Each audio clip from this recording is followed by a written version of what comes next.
I arrived at the luxury penthouse with champagne and balloons, ready to surprise my father on his 65th birthday.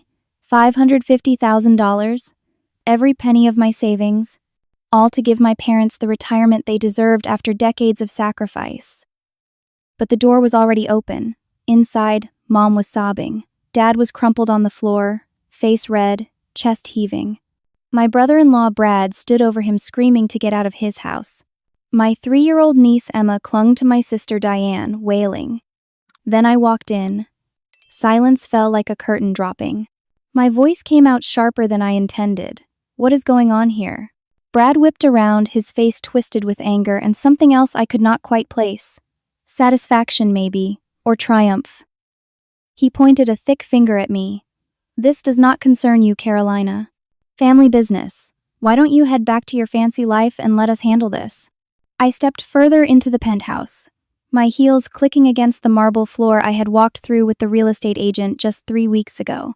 The floor I had imagined my mother padding across in her slippers, coffee in hand, watching the sunrise over Denver.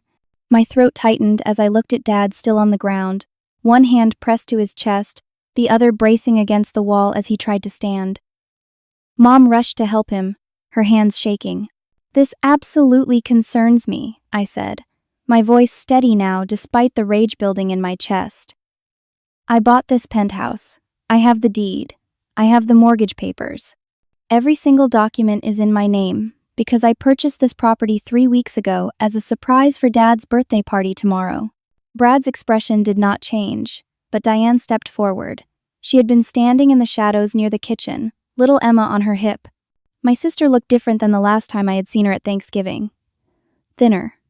Harder around the edges. Her dark hair was pulled back severely, and she wore an expression I had never seen on her face before. Cold. Calculated. Actually, Carolina, she said, her voice smooth as glass, you gave me power of attorney over this property, remember? At the family meeting last month? I stared at her. What family meeting? I was in San Francisco last month for a conference. I was not at any meeting. Diane reached into a designer purse I knew she could not afford and pulled out a stack of papers. She held them up like a lawyer presenting evidence. These documents say otherwise. You signed over power of attorney to me. And then, because you felt guilty about being absent from Mom and Dad's lives while you climbed the corporate ladder, you signed a gift transfer. This penthouse is mine now. A thank you for taking care of our parents all these years while you were too busy with your career. The room tilted. I grabbed the back of the leather sofa to steady myself. Let me see those papers. Diane walked over and placed them in my hands with a smile that did not reach her eyes. The signature at the bottom looked exactly like mine. The loops in the C. The way the final A curved up slightly. It was perfect, too perfect. I never signed this, I said. My voice barely above a whisper. This is not real. The notary stamp says otherwise, Brad interjected, crossing his arms. It is all legal. This is our house now. We moved in 5 days ago. Your parents were told to leave. They refused. We were about to call the cops when you showed up. Mom finally spoke, her voice breaking. Sweetie, Diane showed up Tuesday morning with Brad and Emma. She had keys. She had papers with your signature. She said you changed your mind about the birthday surprise and gave her the penthouse instead. I told her it could not be true. You would have told us. But she had everything. The building manager confirmed she was listed as the new owner. Dad managed to get to his feet, leaning heavily on Mom. His face was pale, sweat beading on his forehead. I tried calling you yesterday, he said. Diane said you were avoiding our calls because you felt guilty about changing your mind. When I challenged her this morning and said we were not leaving until we talked to you, Brad got physical. I looked at Brad, who had the decency to look away. But only for a second. Then that smug smile returned. Your dad got aggressive first, he said. I was defending my family and our home. That is a lie, Mom said, her voice stronger now. You shoved Gerald against the wall. You told him if he did not leave in 5 minutes, you would throw him out yourself. I pulled out my phone and started taking pictures. The forged documents. My parents, shaken and pale. Brad's defensive posture. Emma crying in Diane's arms, confused by the shouting. Every detail. I am calling my lawyer, I said. Right now. This is fraud. This is forgery. And we are going to prove it. Diane laughed. A short, bitter sound. Go ahead. Call whoever you want. The papers are legal. They are notarized. They have been filed with the county. This is my property now. You can spend all the money you want on lawyers, but you will lose. Brad stepped closer, and I could smell beer on his breath even though it was only 2 in the afternoon. And if you try to cause trouble, if you try to drag this out, if you do anything to upset my wife or my daughter, I will make sure everyone knows what kind of person you really are. A bitter, jealous woman who cannot stand to see her sister finally get something good in life. Mom and Dad, I said, ignoring Brad completely, pack a bag. You are coming to my apartment. We are leaving right now, and I am getting to the bottom of this. We spent the next 20 minutes gathering their belongings while Diane and Brad watched from the living room. Emma had stopped crying and was playing with a doll on the couch, oblivious to the destruction her parents were causing. As we walked toward the door, arms full of hastily packed suitcases, Diane stood up and followed us into the hallway. She waited until Mom and Dad were at the elevator before she leaned in close to me, her breath warm against my ear. You were always Dad's favorite, she whispered. The smart one, the successful one. The golden child who could do no wrong. Now you know how it feels to lose everything. And this is just the beginning, little sister. I am going to take everything from you, piece by piece, until you have nothing left. Watch me. The elevator doors opened. We stepped inside. As they closed, I saw Diane standing in the doorway of my penthouse, smiling. My apartment felt too small with 3 people in it. Mom sat on my couch, still crying softly. Dad settled into my armchair, his hands shaking as he tried to drink the water I brought him. I paced back and forth across my living room, phone pressed to my ear. Marcus, I need help, I said when my lawyer friend finally answered. It is 9 at night. I am sorry, but this is an emergency. Marcus and I had gone to college together. He had handled my real estate closing 3 weeks ago. He knew every detail of the penthouse purchase. 20 minutes later, he was at my door, laptop bag over his shoulder, his usually relaxed demeanor replaced by sharp focus. We spread the forged documents across my dining table. Marcus examined them under the light, pulling out his phone to photograph every page. The signature is scary good, he said. If I did not know you, I would believe you signed this. But look here. He pointed to a tiny detail in the letter A. Your signature has a slight wobble in the upstroke. This one is perfectly smooth. It was traced or digitally manipulated. Can we prove that? I asked. In court? Maybe. But here is the bigger problem. He tapped the notary stamp. This is real. I already looked it up. Registered notary public in Denver. License active and current. That makes this much harder to fight. A notarized document has a presumption of validity. But I never met any notary, I said. I was not there. Whoever signed this was not me. I know that. You know that. But we have to prove it. And that takes time. Marcus opened his laptop and started typing. Let me run a property search. See what else has been filed. The results came up 5 minutes later. My stomach dropped. Carolina, he said slowly. There is more. 4 days ago, your sister filed a quitclaim deed. Supposedly signed by you, transferring full ownership to her. It has been recorded with the county clerk. I felt the room spin. How is that possible? I never signed anything. It gets worse. Marcus pulled up another document. She took out a home equity line of credit against the property. $150,000, using these forged ownership papers. The loan funded 3 days ago. I sank into a chair. Not only has she stolen my house, but she has put debt on it. Debt that I could be liable for if we do not prove the forgery fast enough. Exactly, Marcus said grimly, and home equity fraud cases can take months to resolve. In the meantime, the legal property owner, according to county records, is Diane.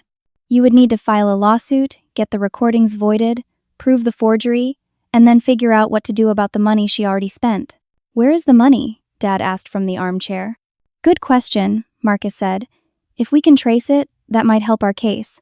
But if she spent it or moved it offshore, recovery gets complicated. I need to talk to that notary, I said. The one whose stamp is on these papers. She has to remember something. First thing tomorrow, Marcus agreed. I will pick you up at 8. That night, I could not sleep. I lay in bed listening to Mom and Dad in the guest room, their muffled voices carrying through the wall. Dad's cough, Mom's soft crying. I had wanted to give them peace. Instead, I had brought chaos into their lives. The next morning, Marcus and I drove to the notary's office, listed on the forged documents. It was a small office in a strip mall, sandwiched between a dry cleaner and a nail salon. The notary, a woman in her early 60s named Helen, looked up from her desk when we walked in. I showed her the documents. Do you remember notarizing these? Helen put on her reading glasses and studied the papers. Oh, yes, she said. About 2 weeks ago, young woman came in, needed these documents notarized for a property transfer, had her ID and everything. What did she look like? Marcus asked. Helen thought for a moment. Dark hair, shoulder length, a bit heavier than average build. She was wearing large sunglasses, which I thought was odd for inside, but people do that. She seemed nervous. Kept checking her phone.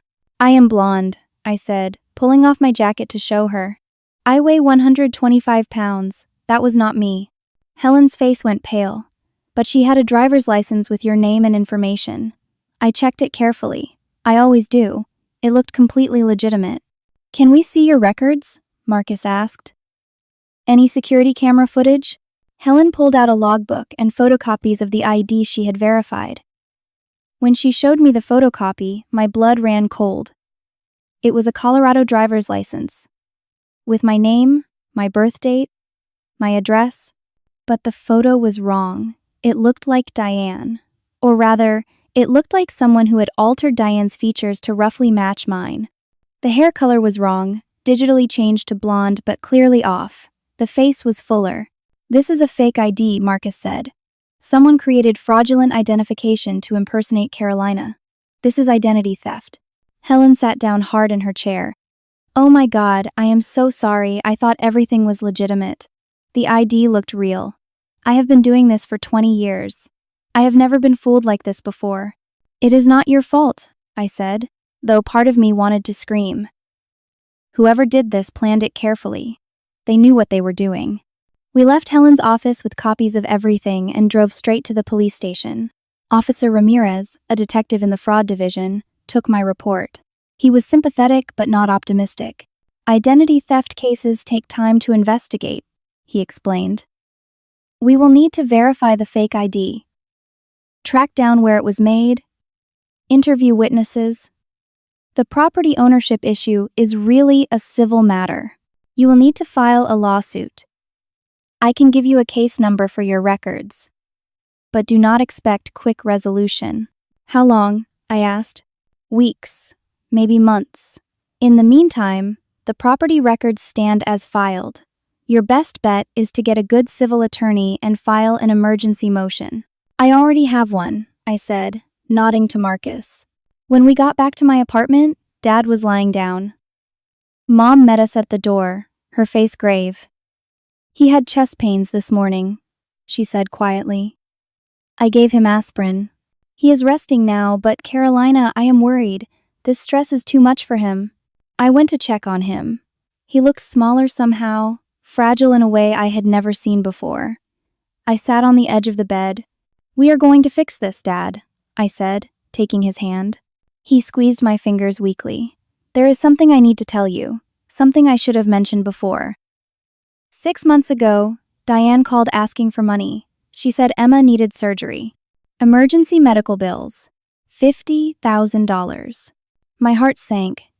Did you give it to her? He nodded. From our retirement savings. Then last month she called again, said they needed another $30,000. For Brad's medical issues. I said no. We could not afford it. She got angry, hung up on us. 2 weeks later she stopped answering our calls. Now it makes sense. She was planning this. The pattern was clear now. Diane had been circling, testing how much she could take before anyone pushed back. When Dad refused the second request, she decided to take everything. That evening, I sat with Marcus at my kitchen table, drafting the civil lawsuit, emergency motion for fraud, request for restraining order against Diane and Brad, petition to void the fraudulent documents. Every legal tool we could throw at this. My phone buzzed. A text from an unknown number. I opened it. Dropped by your apartment. Nice place. Would be a shame if something happened to it. Back off, or you will regret it. By the way, Mom and Dad cannot afford their medications anymore, can they? Not without that retirement money Dad gave me. TikTok. I showed Marcus the text. He took a screenshot. More evidence, he said. But Carolina, you need to be careful. Brad has a temper. And now Diane is threatening you directly. I am not backing down, I said. This is war now, and I am going to win. But even as I said it, I felt the weight of reality settling on my shoulders. I had no idea how much more I was about to lose. 2 days passed in a blur of paperwork and phone calls. I filed the emergency civil lawsuit. I maxed out my credit cards, covering expenses I had never planned for. Dad's medical tests.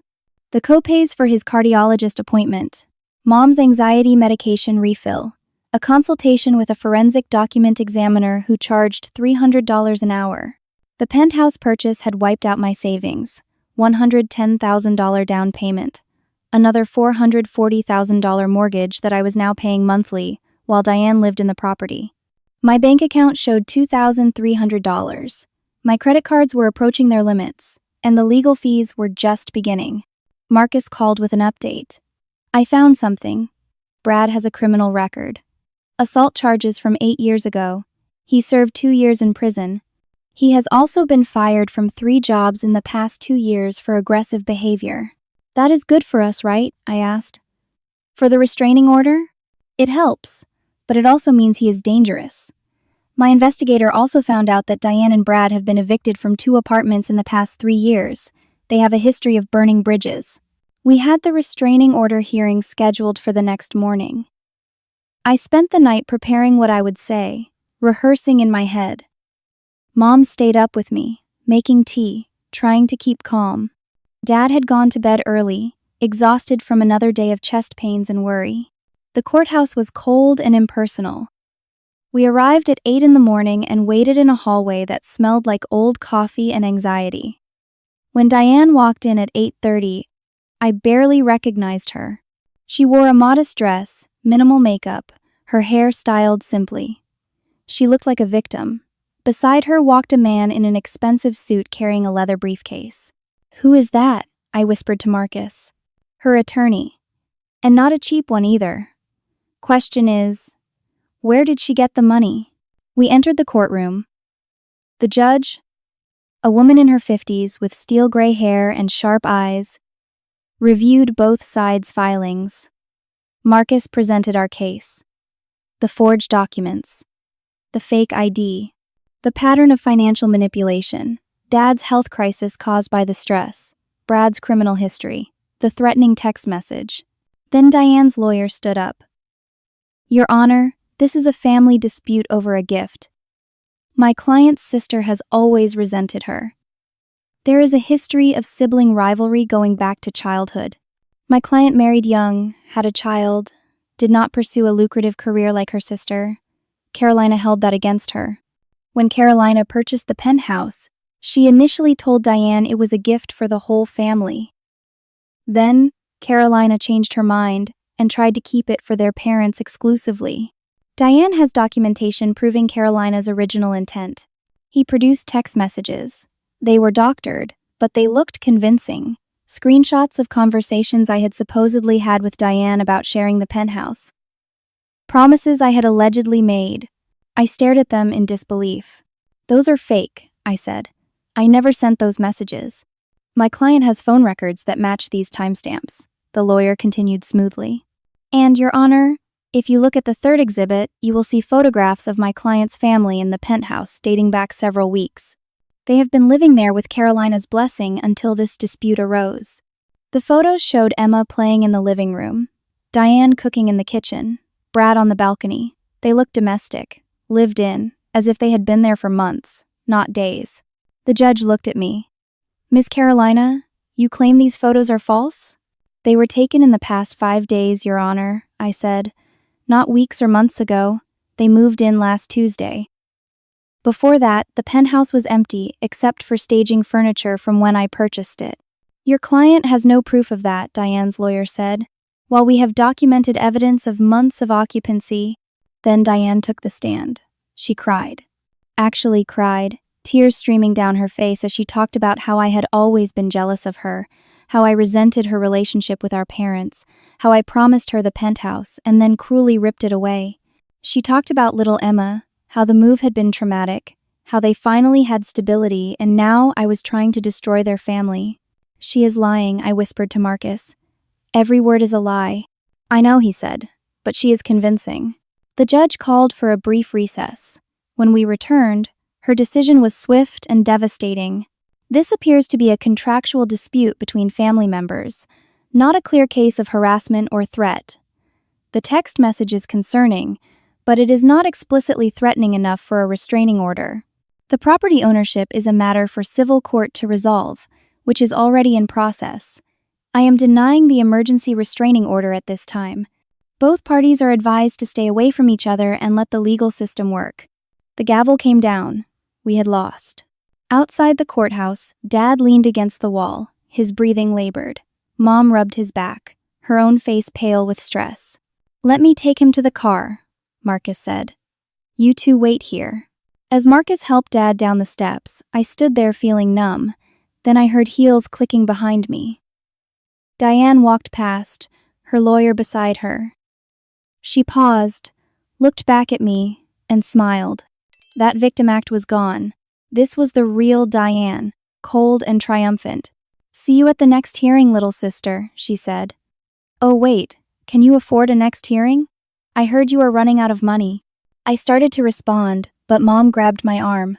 Do not, she whispered, just do not. We got Dad into Marcus's car. Halfway to the hospital, Dad clutched his chest and gasped. Mom screamed. Marcus pulled over and called 911. The ambulance arrived in 6 minutes, but it felt like hours. They loaded Dad onto a stretcher, attached monitors, started an IV. At the hospital, the ER doctor delivered the news I had been dreading. Your father had a minor heart attack. The stress is literally damaging his heart. He needs complete rest. No stress whatsoever, or the next one could be fatal. They admitted him for observation. I sat in his room while he slept, hooked up to monitors that beeped steadily. Mom dozed in the chair beside me. It was nearly midnight when I heard the door open. Diane walked in carrying a bouquet of flowers. She smiled at the nurse in the hallway, playing the concerned daughter. When she saw Dad sleeping and Mom dozing, she walked to his bedside and gently placed the flowers on the table. I stood up, blocking her path. Get out. I just wanted to see if Dad was okay, she said, loud enough to sound concerned but quiet enough not to wake them. I heard he had a heart attack. I am so worried. You did this, I hissed. You are killing him. I am not the one dragging him through court, Carolina. That is all you. I followed her out of the room into the hallway. Once we were alone, her expression changed. I know about Seattle, she said, the job offer. Vice President of Operations, $200,000 salary, relocation package. They want an answer by end of this week. Dawn, not they? My blood went cold. How do you know about that? She smiled. I have my ways. Here is the thing. You can take that job and leave. Run away like you always do when things get hard. Move to Seattle, start fresh, leave all this mess behind. Or you can stay and fight me and watch Dad have another heart attack. This time, it might kill him. Your choice. Either way, the penthouse is mine. But at least in Seattle, you would not have to watch your father die knowing it was your fault. She turned and walked away, her heels echoing in the empty corridor. I went back to Dad's room and sank into the chair beside Mom. She woke up and looked at me with red, exhausted eyes. Was that Diane? She asked. I nodded. What did she want? To destroy me, I said. And she is winning. At 3 in the morning, Dad's heart monitor started beeping irregularly. A nurse rushed in, then a doctor. They stabilized him, but explained he needed a medication that was not covered by their insurance. $3,200. Out of pocket, right now. I went down to the hospital billing office and tried my credit cards. The first one declined, the second one declined, the third one approved for $1,500, but that was it. I still needed $1,700 more. I called Marcus at 3:15 in the morning. He answered on the second ring. I need to borrow money, I said, my voice breaking. For Dad's medication, I do not have it. Text me the amount, he said, without hesitation. I will have it transferred within the hour. Marcus, I do not know when I can pay you back. Do not worry about that. Take care of your dad. By 4 in the morning, Dad had his medication. By 5, his heart rhythm had stabilized. By 6, I sat in the hospital cafeteria, drinking terrible coffee and staring at my phone. The Seattle job offer sat in my email inbox, except by end of week. I could run, take the money, start over, let Diane win. Or I could stay and fight and risk losing everything, including my father. I did not know which choice would destroy me more. 1 week after Dad's hospitalization, he was home now, staying in my guest room with Mom, under strict orders to avoid all stress. But stress was everywhere. I could see it in the way he jumped when the phone rang, in how Mom's hands shook when she sorted his medications, in the bills piling up on my kitchen counter. I had missed 3 days of work during the hospital crisis. My boss, Linda, called me in for a meeting.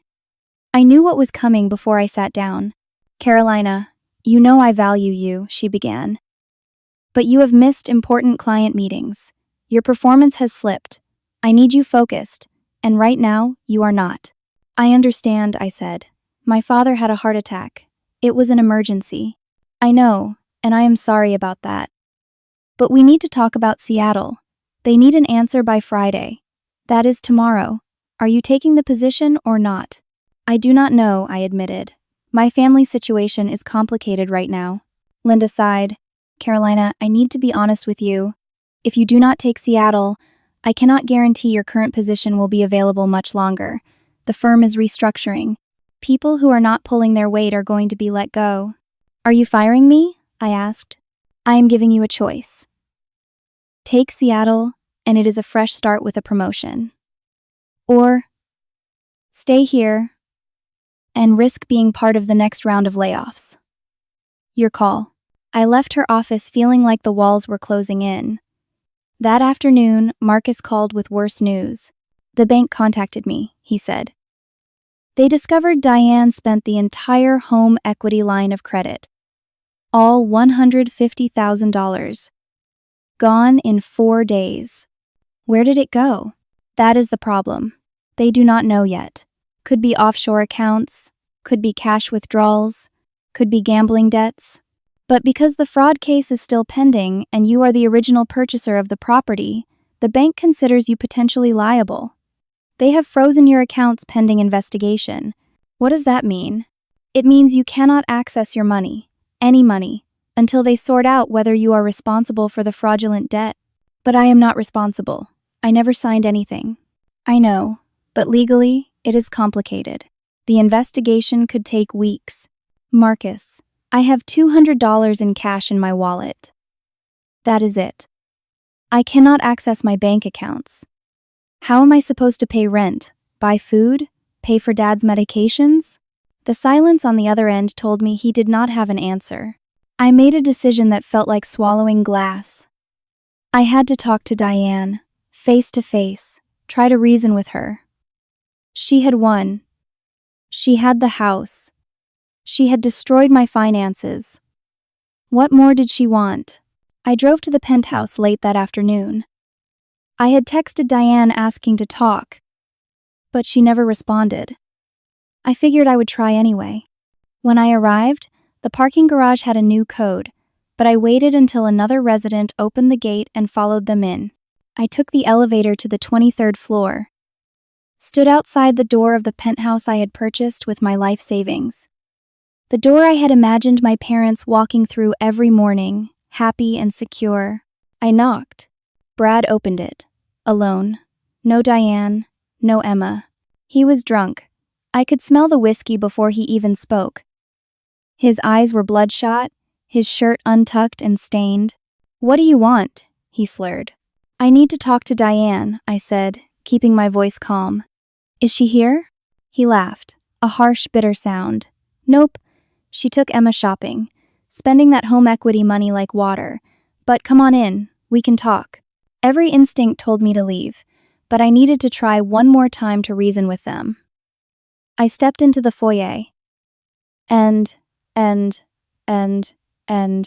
Brad closed the door behind me, locked it. "You know, Carolina," he said, moving closer, "you have caused us a lot of trouble, a lot of stress.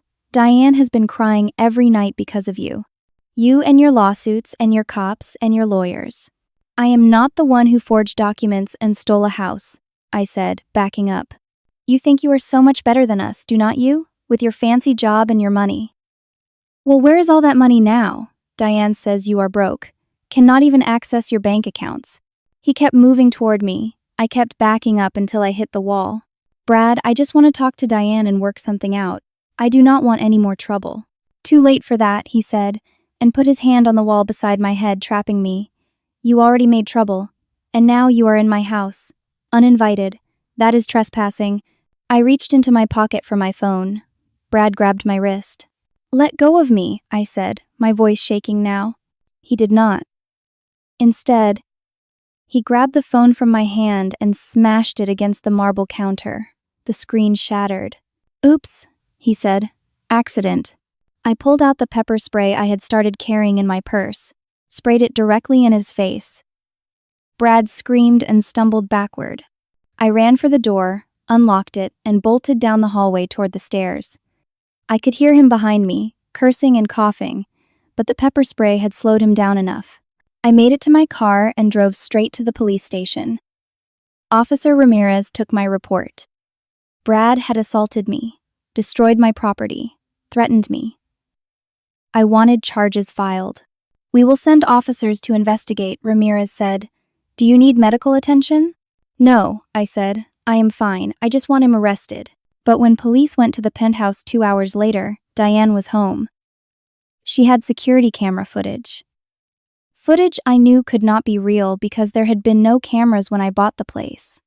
But the footage showed me entering the penthouse, attacking Brad first, pepper spraying him without provocation.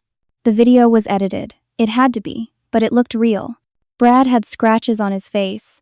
Diane claimed he had tried to defend himself from my attack. They were filing charges against me, home invasion and assault.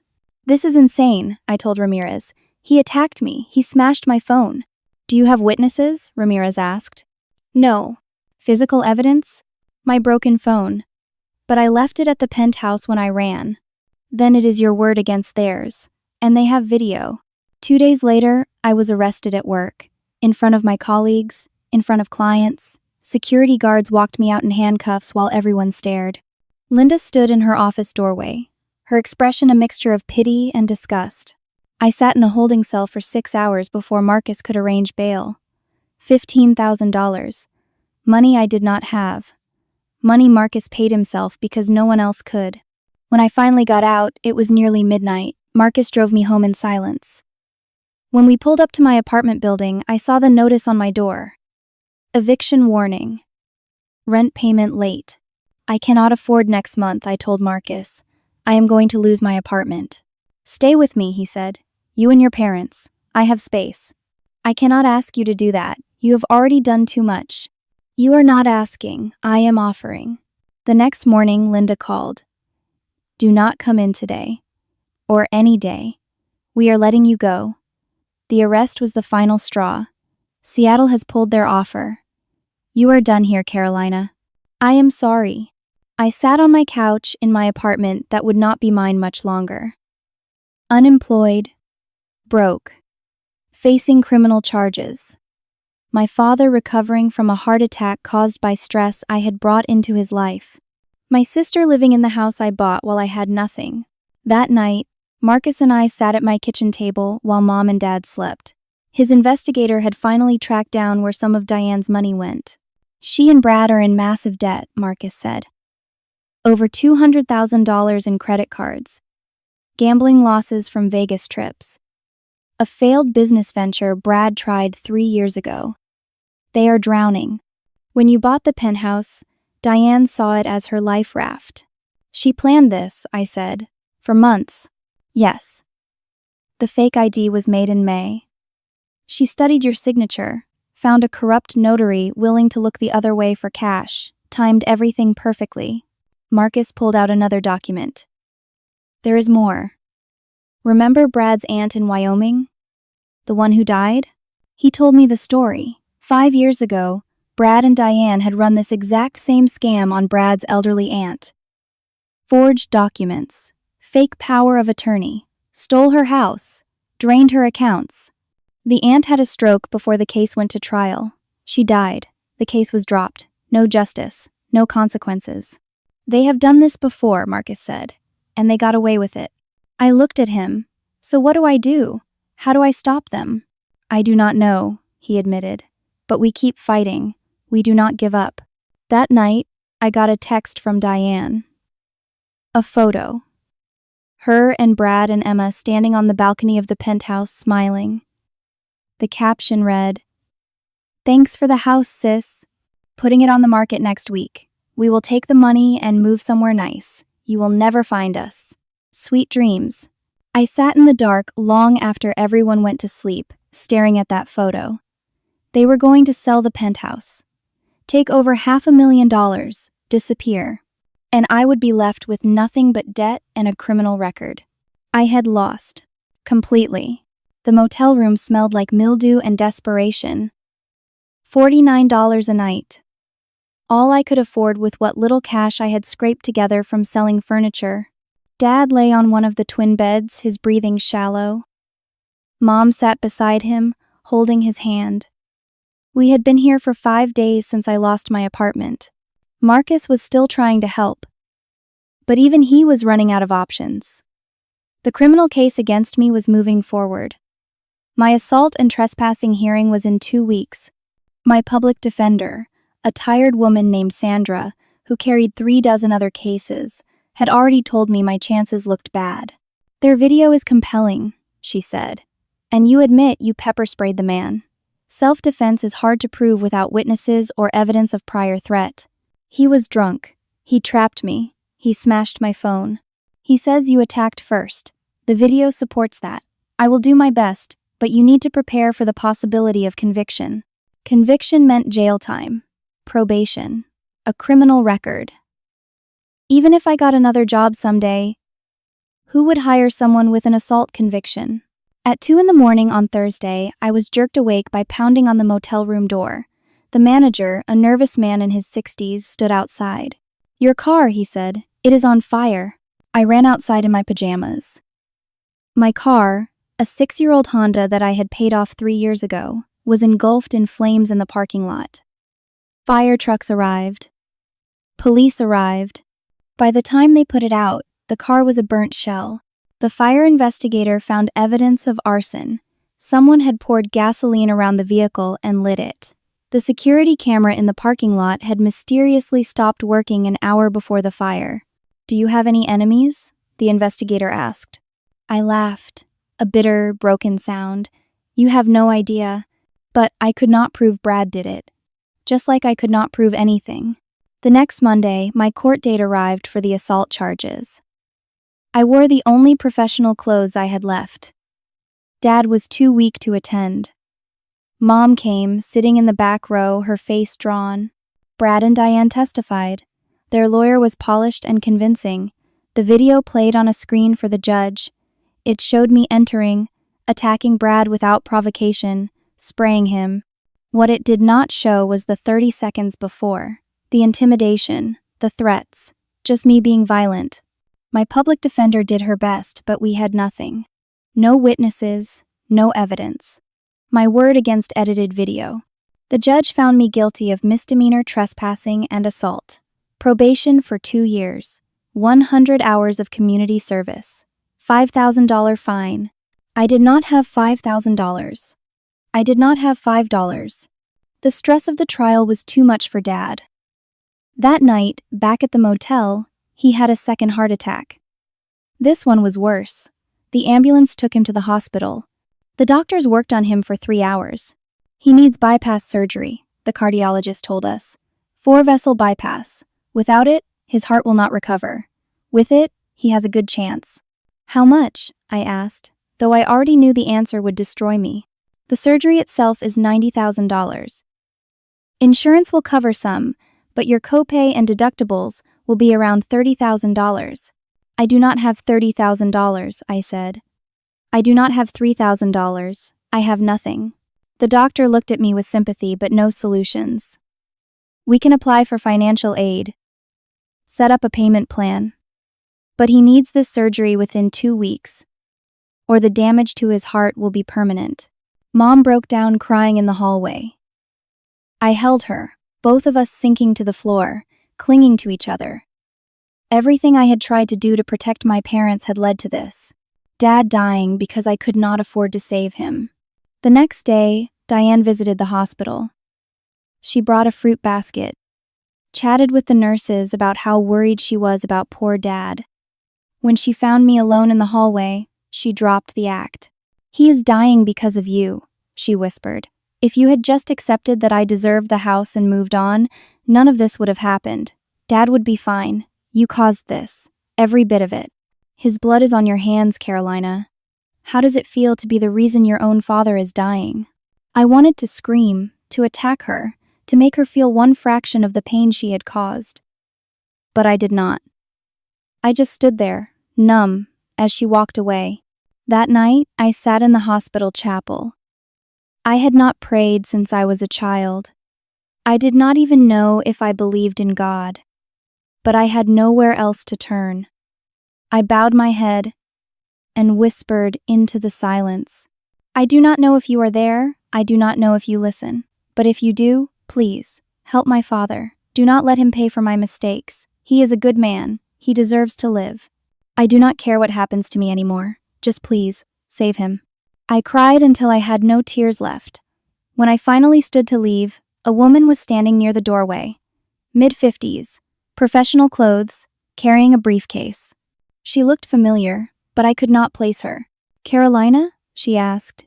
I nodded, confused. My name is Janet. I am a forensic accountant. I have been following your case in the news. I do not understand, I said. She stepped closer, her expression serious. I know your sister. She did this to someone else. My heart stopped. What? 5 years ago, I worked a case in Wyoming. Elderly woman named Margaret. She was Brad's aunt. Diane and Brad forged documents, stole her house, drained her accounts. Margaret had a stroke before we could prove everything. She died. The case was dropped. But I kept all my files. Every piece of evidence. The fake IDs. The notary fraud. The pattern. I have been waiting for them to surface again. Why did not you go to the police? I tried. But without Margaret alive to testify, the case fell apart, and Brad and Diane disappeared, changed phone numbers, moved out of state. I lost track of them. Until I saw your story on the local news 3 weeks ago. The details matched. The method was identical. It is them. Can you help me? I asked, my voice breaking. I am going to try, she said, but you need to know this will take time. At least 2 more weeks to build a proper case. Can you hold on that long? I thought about Dad in the hospital room, the surgery he needed, the money I did not have. 2 more weeks might be too long. But I nodded. Yes, I will hold on. Janet gave me her card. Call me tomorrow, we will start working. I went back to Dad's room. He was sleeping, monitors beeping steadily. Mom dozed in the chair beside him. I sat on the floor, leaning against the wall, and closed my eyes. That night at 11 p.m., my phone buzzed with a video message. Unknown number. I opened it and felt my stomach drop. The video showed Brad in the penthouse, drunk, waving a baseball bat around, smashing things, yelling. The message with it said, "Your dad dies, you get nothing.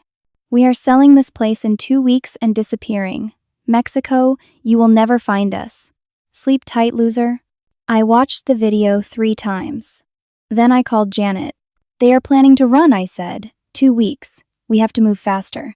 Then we will move faster, she said. Get some sleep. Tomorrow we fight back. For the first time in weeks, I felt something other than despair. I felt anger. And anger, I was learning, could be fuel. Janet and I worked like women possessed. 18-hour days in her office, going through bank records, property filings, financial statements. Marcus joined us when he could, though without his law license reinstated, he could only help behind the scenes. We had 8 days before Diane and Brad finalized the sale of the penthouse. Dad was still in the hospital, stable, but not getting better. The doctors were pressuring us for a decision about the surgery. Without it, he would not recover. With it, he might have years left. But $30,000 might as well have been $30 million. We are applying for every financial aid program available, Mom told me on day 3. Maybe something will come through. But we both knew it would not be fast enough. Janet's investigation revealed the extent of Diane and Brad's operation. They had not just stolen from me and Brad's aunt. There were 2 other cases, different states, different victims. Always elderly relatives or family members. Always the same pattern. Forged documents, fake IDs, notary fraud, drain accounts, disappear. But proving it was harder than finding it. We needed concrete evidence that would hold up in court. We needed something that would convince the FBI to step in, because local police moved too slowly. On day 5, disaster struck again. I went to the bank to try one more time to access my frozen accounts. Maybe something had changed. Maybe the investigation had progressed. The manager called me into her office. Miss Carolina, I have some difficult news. When we froze your accounts, we also pulled records from your safety deposit box for the investigation. But when we went to access it yesterday, we discovered someone else had been there first. What do you mean? Your sister. She had a power of attorney document. It looked legitimate at the time. She accessed your box 4 days ago. It is empty now. My vision blurred. Everything in that box. My passport, my birth certificate, my original property purchase documents. The backup hard copies that proved I bought the penthouse. All gone. The signatures were forged, I said. She stole everything. We are so sorry. We are reviewing our security protocols. But the documents she presented seemed valid. I called Marcus from my car, hands shaking so hard I could barely hold the phone. She took everything, every piece of proof. It is all gone. What about your digital copies? He asked. I had them on my laptop. Remember? The laptop that was stolen from my storage unit. We will find another way, he said, but his voice lacked conviction. That evening, Janet sat me down in her office. Carolina, I need to tell you something. I found where the home equity money went. Offshore accounts in the Cayman Islands. Brad and Diane have been moving money for weeks, preparing to run. They already have plane tickets to Cabo, then overland to somewhere in Central America. They leave in 6 days. Can we stop them? Not without federal intervention. And I am having trouble getting the FBI interested. They say they need more time to investigate. Time we do not have. I put my head in my hands. This is never going to end. They are going to win. They are going to take everything and disappear, and I will never see justice. Do not give up yet, Janet said. I have one more angle I am working. Give me 2 more days. But on day 7, something happened that broke me completely. I was at the hospital with Dad when the social worker came in. Dad was awake, sitting up a little, looking slightly better. Mom was reading to him. I sat by the window, trying to stay hopeful. The social worker asked to speak with me and Mom privately. We stepped into the hallway. We need to discuss your father's surgery, she said. The financial aid application was denied. Your combined income is too high. But you have no assets, no way to pay.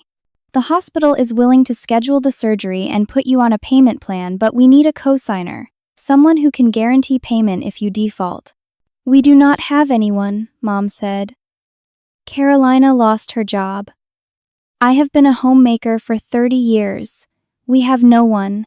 That is what I was afraid of, the social worker said gently. Without the surgery, your husband's prognosis is not good. I'm sorry. Mom started crying. I held her. We stood in that hallway, two women who had been beaten down so far we could not see daylight anymore. When we went back into the room, Diane was there. She had brought flowers again. She was talking to Dad, holding his hand, playing the devoted daughter. When she saw us, she smiled. I was just telling Dad how much I love him, she said. How much we all love him. This situation is so terrible. If only there was a way to help. Get out, I said. Carolina, do not be like that. We are family. Family should support each other. You are not family, I said. You are a thief and a liar, and you are killing him. Diane stood up, her expression shifting to hurt and shock. How can you say that? I am trying to help. Mom put a hand on my arm. Carolina, please. Not here. Diane walked to the door, paused, looked back. You know, if you were not so stubborn, this could all be over. I might even be willing to help with Dad's medical bills. But you just keep fighting. Keep making things worse. Think about that. She left. I stood there shaking with rage. That afternoon, while I was in the hospital cafeteria trying to force myself to eat something, Mom called my phone. Her voice was strange, hollow. I need to tell you something, she said. Come back to the room. When I got there, Dad was asleep. Mom sat in the chair, her face pale. Diane made me an offer, she said quietly. If I testify in court that you gave her permission to take the house, she will give us $50,000 for Dad's surgery, for his care. My blood turned to ice. What did you say? Mom looked at me with tears streaming down her face. I said yes. The hearing was the next day. Emergency session, Marcus had arranged it to try one more time to stop the property sale. Janet was bringing her evidence. We were going to present everything we had found about the pattern of fraud. But then Mom took the stand. And she lied. She testified that she heard me tell Diane the house was for the family. That I promised Diane could live there. That I changed my mind later out of jealousy. That I was lying now because I could not stand to see Diane happy. She cried while she testified. Real tears, real pain, but lies nonetheless. I sat there watching my own mother betray me to save my father. I understood why. I even knew I might have done the same in her position, but it destroyed me anyway. The judge ruled against us. The property officially belonged to Diane. The sale would proceed in 3 days. Nothing could stop it now. After the hearing, I tried to talk to Mom. She would not look at me. I had to, she whispered. For your father. I am so sorry. I am so sorry. But I had to. That night, Marcus told me he had been disbarred.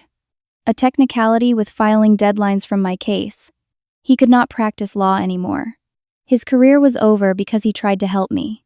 I am sorry, I told him. This is all my fault. No, he said. This is Diane's fault. Never forget that. But it did not matter whose fault it was. We had lost. Completely. I sat in the motel room that night, holding Dad's wedding ring. He had given it to me earlier, barely conscious, his voice weak. Sell it, he had said. Start over somewhere far away. I will understand. Just be happy, Carolina. Promise me you will be happy. I held that gold ring and felt the weight of everything I had lost. My savings, my job, my home, my car, my reputation, my mother's trust, my father's health, Marcus's career. All of it gone because I tried to do something good. Diane had won. In 3 days, she would have over $500,000. She and Brad would disappear to Mexico. I would have nothing, not even justice. I called Janet at midnight. What is the riskiest, craziest thing we can do? I asked. We have 3 days. I do not care about consequences anymore. I do not care what happens to me. What can we do? There was a long pause. Then Janet said 5 words that changed everything. We bait them one more time.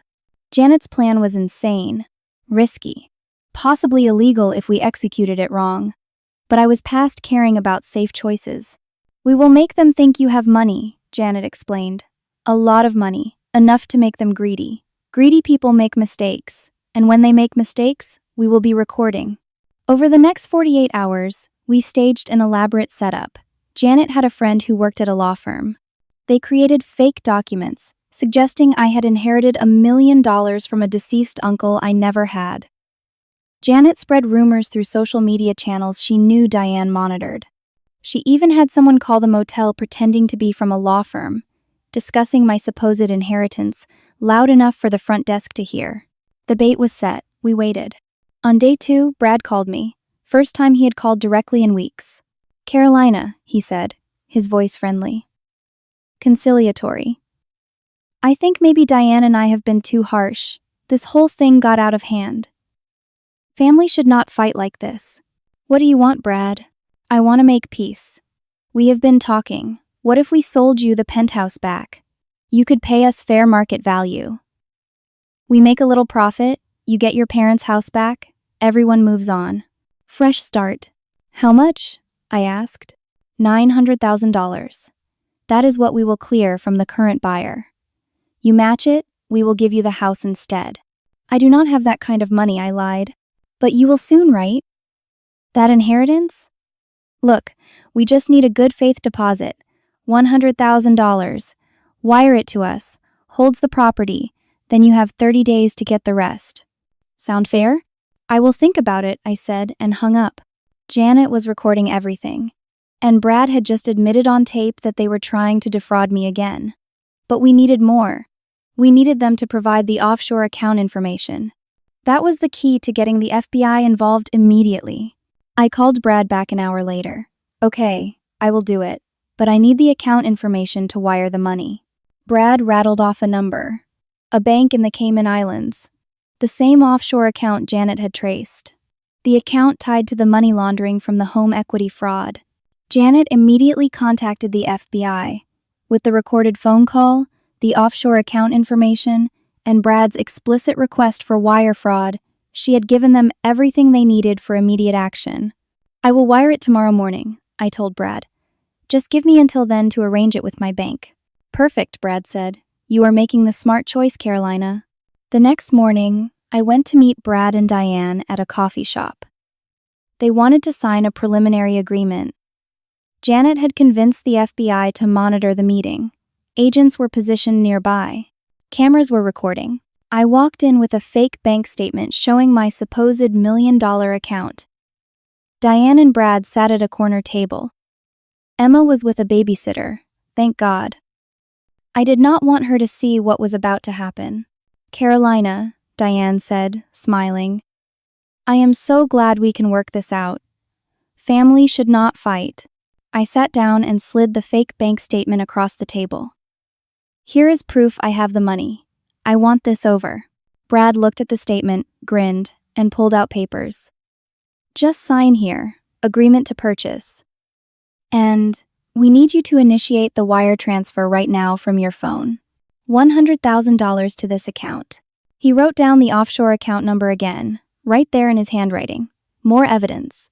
I pulled out my phone, opened my banking app, and pretended to start the transfer. That was the signal. FBI agents entered the coffee shop from 3 directions. Brad saw them and tried to run. He made it 5 feet before 2 agents tackled him. Diane sat frozen, her face white. They arrested Brad right there. Handcuffs. Miranda rights. The whole thing. Other agents were simultaneously raiding the penthouse, searching for evidence. Diane started crying. "I did not know. Brad made me do it. I am just trying to protect my daughter." But the agents were not interested in her excuses. They arrested her too. Fraud, identity theft, money laundering, interstate fraud. The charges kept coming. At the penthouse, agents found everything. Forged documents, my stolen belongings from the safety deposit box, the fake IDs, a laptop with software for creating fraudulent signatures, bank records showing the offshore accounts, even a file labeled Carolina Project with detailed plans for how they were going to steal everything from me. Janet had been right. When greedy people think they are about to win big, they get sloppy. Over the next 72 hours, everything fell apart for Diane and Brad. The FBI connected them to 4 other fraud cases across 3 states. Brad's aunt in Wyoming. 2 cases in Texas. 1 in Arizona. Always the same pattern. They had been running this scam for years. With Brad in custody, he started talking, trying to cut a deal. He admitted everything. Diane had planned my case for months. They had practiced my signature, found a notary willing to be bribed, created the fake ID. Brad confessed to the arson on my car, to editing the security footage, to physically attacking me in the penthouse. All of it on tape. Diane, facing decades in prison, took a plea deal. 5 years if she testified against Brad. She confessed to everything. The forgery, the identity theft, the fraud. She even admitted to manipulating Mom with the $50,000 bribe. The property sale was immediately halted. Ownership was returned to me with full legal documentation. The home equity line was voided as fraudulent. Every financial claim against me was dropped. The bank unfroze my accounts and issued a formal apology. They offered me a $10,000 settlement for their failure to catch the fraud. I took it. Within a week, Brad was charged with assault, arson, fraud, money laundering, and held without bail due to his prior record and flight risk.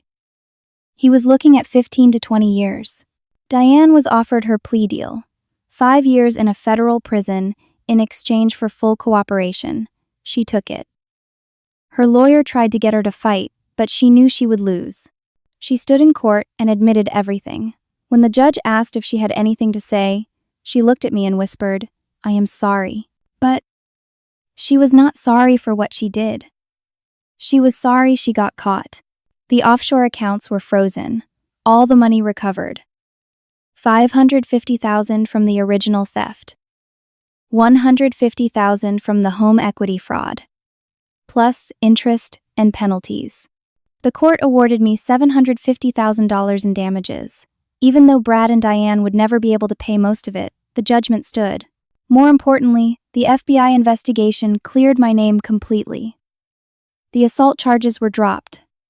Video evidence that Janet's investigator had obtained proved Brad had attacked me first. The edited footage was exposed as fraudulent.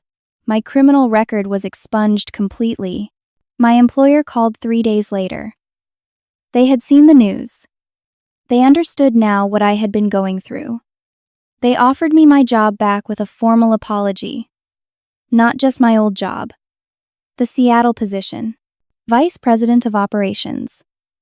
$200,000 salary. Relocation package. Fresh start if I wanted it. I told them I needed time to think about it. The real miracle came when the hospital called. An anonymous donor had paid Dad's medical bills, all of them, including the bypass surgery. When I asked who, the administrator would only say it was someone who had read about our case in the news and wanted to help. Later, I found out it was Janet. She had used money from a reward fund for fraud investigation work. She had paid $30,000 out of her own pocket to save my father's life. Dad had his surgery 2 weeks later. 4-vessel bypass. It went perfectly. He recovered slowly but steadily. Within a month, he was walking around the hospital floor. Within 2, he was ready to go home. Home. I finally had one to give him. I moved Mom and Dad into the penthouse properly, the way I had always intended. On Dad's actual 66th birthday, now a year delayed from the original plan, we threw a party. Just the 3 of us, Marcus, Janet. A few close friends who had stood by us. I presented Dad with the deed. This time I had it put in both his and Mom's names, protected by an ironclad trust that no one could touch. Not Diane. Not anyone. It was theirs. Forever. Mom cried happy tears. Dad held the deed with shaking hands and looked at me with pride and love and something else. Respect. For fighting back. For not giving up. That night, after everyone left, I stood on the balcony with Dad and Mom. We watched the sunset over Denver, the city lights starting to twinkle below. Mom turned to me. "I am sorry," she said, for the 100th time. "For testifying against you. For believing Diane. For being weak when you needed me to be strong." I hugged her. "You were protecting Dad. I understand. Diane manipulated you. That is what she does. But it is over now. "What did you learn from all this?" Dad asked quietly. "Because I know you learned something. You always do." I thought about his question for a long moment before answering. "I learned that evil people will take everything you have if you let them," I said. "They will steal your money, your reputation, your peace. They will hurt the people you love and sleep well at night. But I also learned that when you have nothing left to lose, you find strength you never knew existed. Strength to fight back. Strength to refuse to be broken." I paused, looking at the lights of the city. Family is not just about blood. It is about who stands beside you when the whole world is against you. Janet became more of a sister to me than Diane ever was. Marcus destroyed his career trying to help me. That is family, real family. And sometimes, I continued, the hardest lesson is learning that loving someone does not mean letting them destroy you. "Dad, you always said Diane would change. You always gave her second chances. You loved her despite everything. But love without boundaries is not love. It is enabling. Real love requires consequences. It requires the courage to fight back when someone tries to hurt you. It requires saying no." Dad nodded slowly. "You are right. I see that now. I failed you by protecting Diane all those years. I am sorry. You taught me to be kind," I said, "to forgive, to see the best in people. Those are good lessons. But you never taught me that it is okay to protect myself, that it is okay to fight back against people who want to hurt me. I had to learn that on my own, and I almost did not learn it in time. I looked at both of them, but I did learn it. I changed.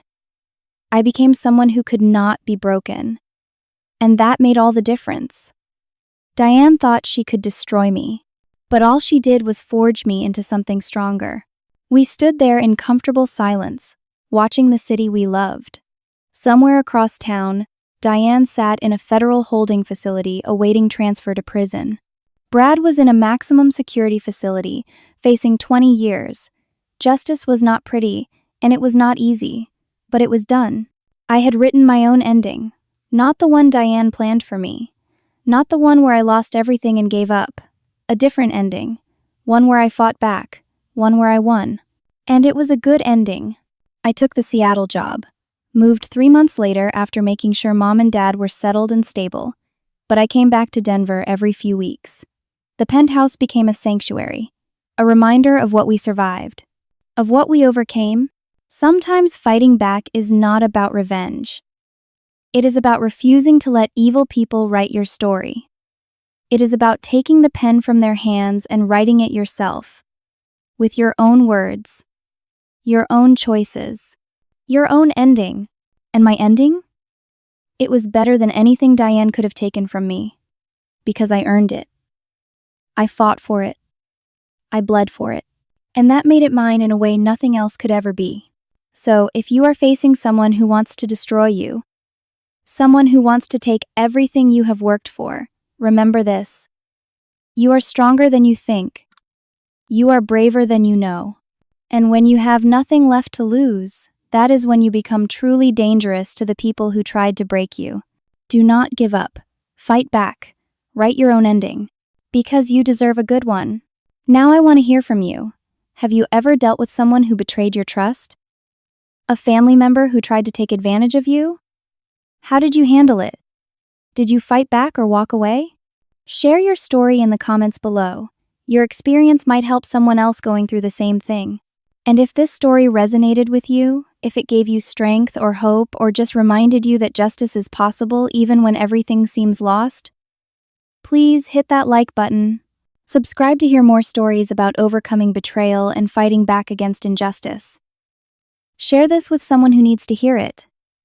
Someone who might be facing their own battle and needs to know they are not alone. Thank you for listening to my story. Thank you for being here.